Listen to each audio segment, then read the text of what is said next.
دوستو اس ویڈیو میں ہم بات کریں گے تبلیغی جماعت کے مرکزی سابق نائب امیر اور ملک کے ممتاز بزرگ عالم دین شیخ الحدیث مولانا جمشید خان کے بارے میں۔ آپ کی شخصیت عالم اسلام میں انتہائی قابل احترام تھی۔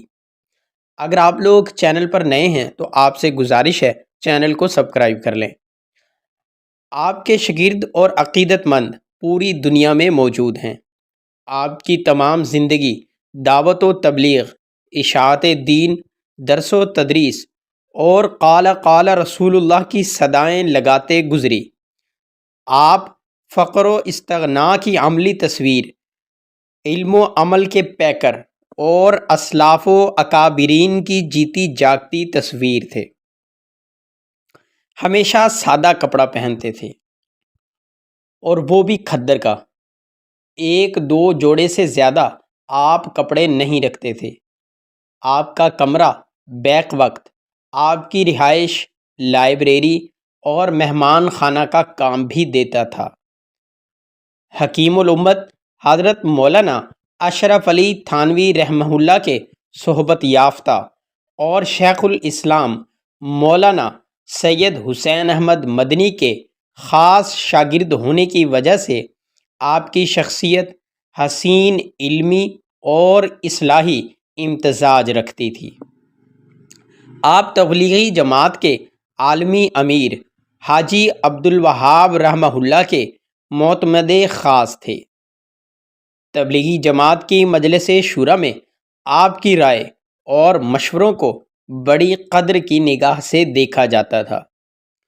جہاں آپ نے اپنی زندگی کے 50 سال تبلیغی مرکز رائے ونڈ کے مدرسہ عربیہ میں استاذ اور شیخ الحدیث کی حیثیت سے گزارے۔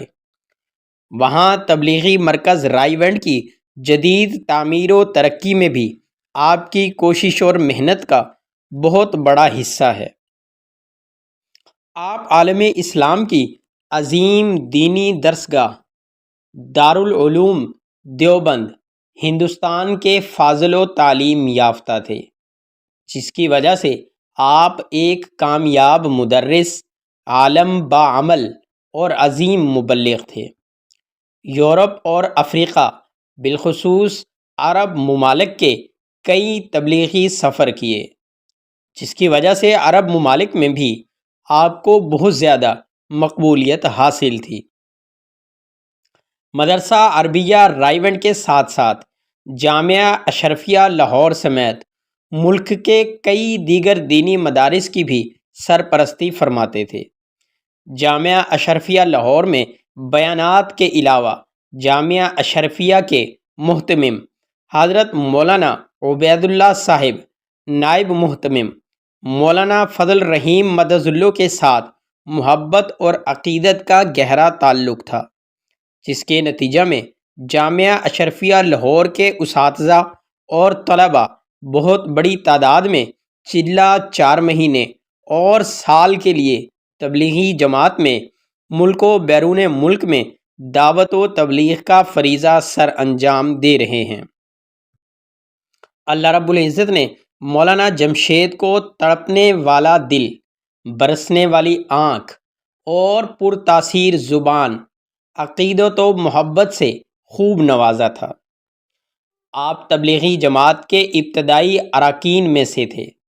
بانی تبلیغی جماعت حضرت مولانا محمد الیاس کے دعوت و تبلیغ کے اس عظیم مشن کے ساتھ وابستہ ہونے کے بعد مرتے دم تک اسی کے ساتھ وابستہ رہے۔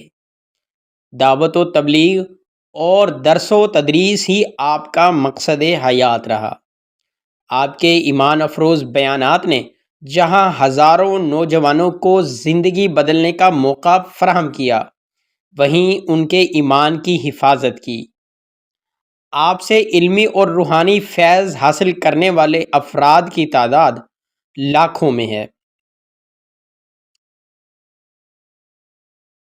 دعوت و تبلیغ، رشد و ہدایت کا یہ سورج 3 نومبر 2014 کو مختصر علالت کے بعد لاہور میں غروب ہو گیا۔ آپ کی نماز جنازہ آپ کے بیٹے اور جانشین مولانا محمد خورشید نے تبلیغی اجتماع پنڈال میں پڑھائی۔